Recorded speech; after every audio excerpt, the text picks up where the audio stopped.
Okay, so today we're going to talk about two related but separate things. So we're talking about the driving experience, as in what's it like, driving the car, going on the highway, going through cities, the steering, the handling, the feel, but then also autopilot. So what's it like when the car is driving itself and you're just riding?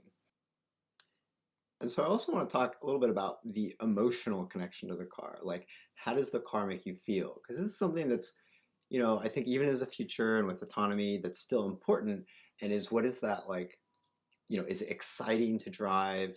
Is it fun to drive? Do you want to like, hop in the car and drive? Because that's something that typically luxury cars excel at, and it sort of gives you that magical experience where you actually feel an emotional connection to the car. So first, autopilot. This is a little tricky to review and to talk about because autopilot is constantly in a state of flux. It's always a moving target. And so even when I had the car and what autopilot was capable of then is different than what you'll get now. And it's sort of always improving. Of course, it depends if you have the full self-driving package or not. I didn't have that. I just had, at the time, they called it the enhanced autopilot. In any case, so I'm going to share my experiences, what it was like from the car from 2017 to 2020. And then we can also talk a little bit. I know that there's been improvements actually quite a bit even recently, since after I returned the car. I don't quite have the newest version, 10.2, so I'm not sure if they improved automatic driving, but I think mine has the latest that it gets. I have back when they used to sell enhanced autopilot, I have that, but I never got the full autopilot package. So I don't think I get stoplight stuff. So the first thing I do want to say is autopilot has gotten so much better. It has improved so much since when I got it. When I first had the car in 2017 and it was still using the older stack and they had just moved away from Mobileye and they're still in that process of bringing everything internal from the cameras, the hardware, as well as the software. Then they had the surround cameras, but they're still in that early stage of rebuilding it. And honestly, it was really rough. Like, it was not good. You didn't feel safe. You didn't feel confident. Not to mention just some odd graphical glitches. It didn't affect safety, but it was just distracting. It was sort of a fun gimmick, but I feel like when you turned it on, because it would ping pong between lanes, you were actually paying more attention, seeing what the autopilot would do than normally driving. So it was more taxing to use, I would say, for the driver rather than less so. It was still interesting. And as the months went on, I'd say after the first year, I can't remember, there was a really big update, and that did it made such a big change, and all of a sudden everything felt more locked in. You weren't pinging between the lanes. It could handle curves better in a more like human way. It would respond to people that might creep into your lanes better. And then it felt like, okay, this is sort of what I expect, and this is quite novel. And I've driven the car to Los Angeles and to San Francisco to Los Angeles multiple times, also to San Diego and back, and then even to Arizona. So I have a lot of experience, a lot of miles, both highway and city, and sort of seen what autopilot can do. Um, it's primarily only for the highway. It really, again, the versions that I had, it did not work in the city at all. But in the highway, it was quite nice. And yeah, after the first year, those really early stages that were bad, but once we got the new builds, it was really convenient, and it changes how you drive, and it's pretty um, mind blowing or revolutionary. So driving to LA, I know that drive 4.5 5 hours. It's not so bad, but it can be pretty demanding and pretty taxing. And typically, I'm often like pretty tired by the end of it. And I do remember just with autopilot, because you are paying attention, and you better pay attention. It's not perfect, right? You need to know the edge cases. But you can certainly relax a lot more and just handling whether you're going from stop and go traffic in the city and then out, to 80 miles an hour on Highway 5. And it's sort of able to handle a lot of those things. And so what I remember is having much more energy, right? When I'd arrive at the destination, you're not as tired as you normally would be. And that's pretty great. I will also reiterate, there's a lot of controversy around this. Autopilot is not self-driving. It is a driver assist package. And, whatever they name it, it's important to treat it that way.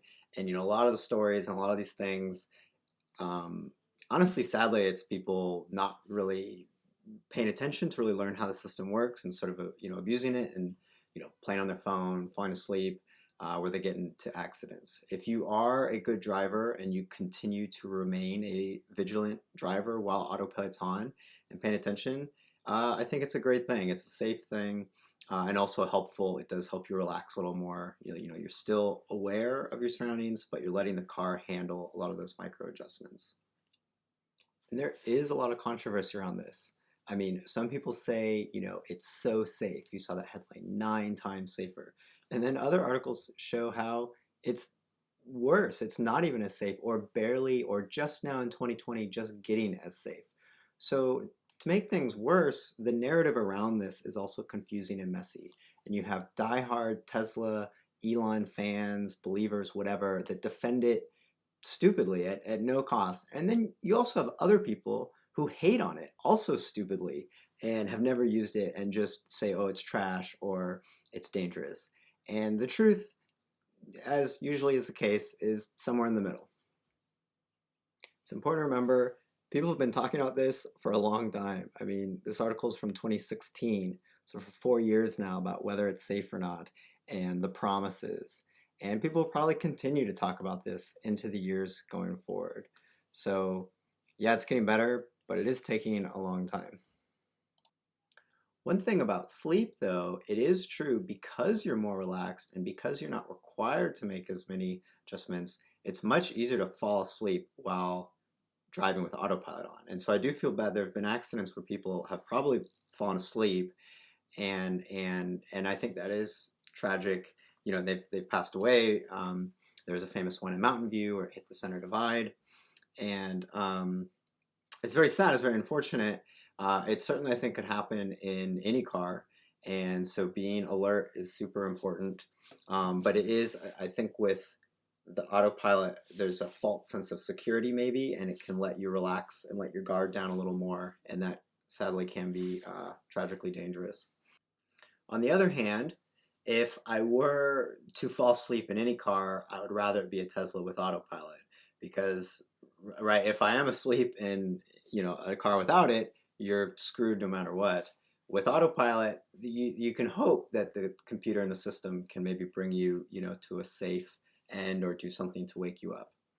So it's really about learning the system, learning what it's good at, what it's bad at, and then also, just like normal driving, paying attention to where you are mentally, emotionally, make sure you're not angry or tired, because those things all affect how we drive and affect safety. It should be noted, with the Mountain View crash, the driver was not asleep. He's actually playing video games, which, I mean, needless to say, is not a good idea. It's still sad and tragic. He lost his life. This guy was a smart guy, an engineer in Silicon Valley, but that's just stupid, right? Playing video games while you drive. So I don't know if you want to blame Tesla's marketing, if you want to blame him, or I don't know how you get to that conclusion, though. I mean, for me, driving and owning this car for 3 years, it's so obvious the system is flawed. I would never even think to try to play video games because the system is just so poor. But a lot of people do it. So the last thing I'll say, the most important thing I found with autopilot, and particularly when I share it with friends and let them try it for the first time and see how they react versus how I drive, is it really takes a while to get used to the system and to learn and understand what it excels at and what it's bad at. Because autopilot is good at certain things that maybe even a human driver is not good at, but then it's really bad at things that a human driver can handle quite easily. When the video is slowed down, you can see parts of the white lane are faded. Experts say the car seems to think the left side of the lane is the right. The lanes that are not marked clearly on the road, so the camera attached to the Tesla vehicle is having a difficult time. Fred Perez is a professor of mechanical engineering at San Jose State and is building his own autonomous vehicles with students. He says lanes that aren't clearly visible can be a challenge for Tesla's autopilot. Tesla believes in having 8 cameras all around the vehicle, and they monitor the presence of the lanes on the road. On its website, Tesla says it's now also using a dozen updated ultrasonic sensors, allowing for detection of objects at nearly twice the distance of the prior system. The company also advises its customers to keep their hands on the wheel and to pay attention. Do you still think the Tesla is pretty safe? I believe the Tesla is still pretty safe, but it's just a matter of the driver has to take responsibility as well. So anyway, it's just important to remember that, the things that make for a safe driver without autopilot also make for a safe driver with autopilot. You want to make sure you're alert, you're paying attention, you're not super exhausted. And yeah, while it is not a convenience and relaxing to drive with autopilot, it can maybe provide a false sense of security and lull you into maybe falling asleep where normally you would stay awake.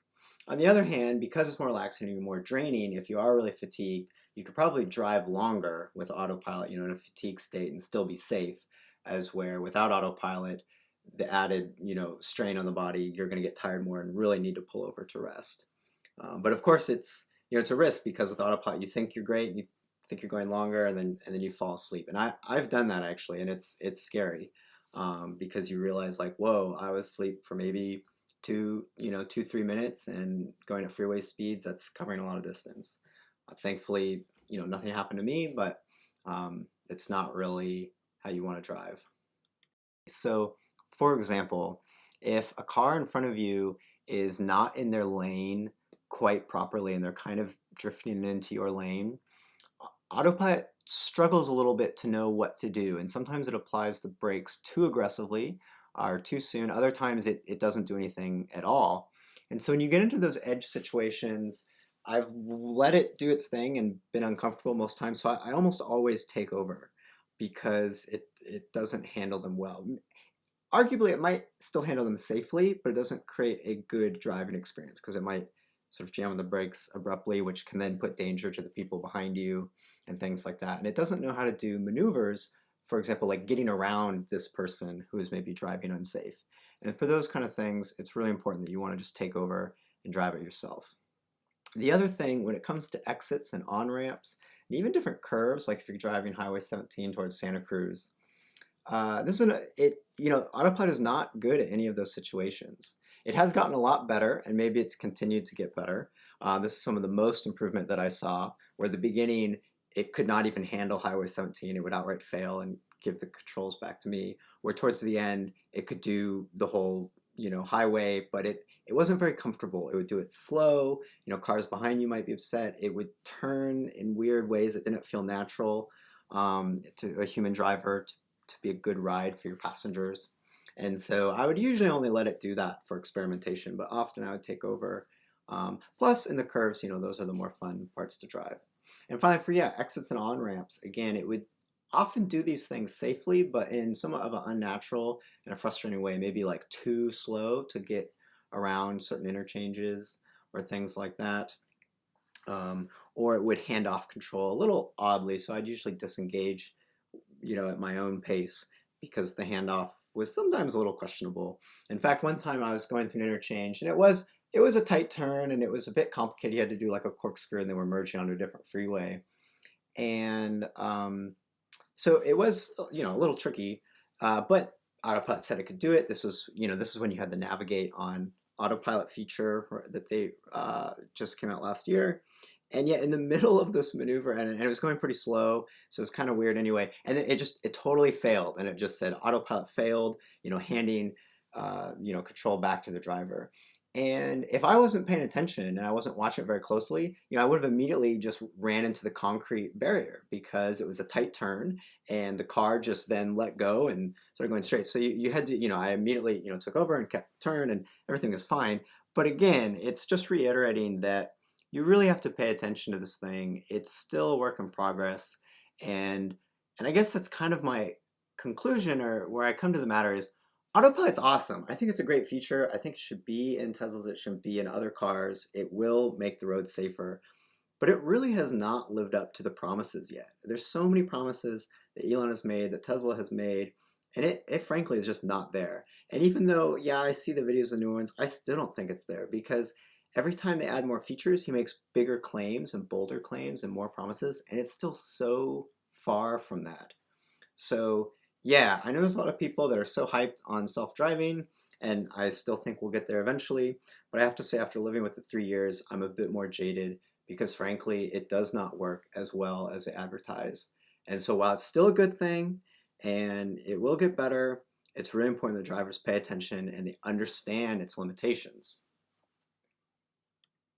And remember, those limitations are the way this system works. It's just, it has cameras looking mostly ahead and also around, and then has one radar. But the radar doesn't seem to be used super well, so it's really relying on that computer vision algorithm and to recognize, the road and cars and all these things. And frankly, it can just fail and it can be fooled by a number of things. And we've seen many high-profile cases of the big white truck, and when you get such a large surface area to the AI, to the camera, it can't realize that that's a specific object and it just looks like the sky or whatever and it doesn't know what to do. And you see these horrific crashes where the car doesn't slow down at all. And it's because it's not using LiDAR, it's not relying on radar. And even though they have a radar, and so I'm not really sure why they don't rely on the radar a little bit more.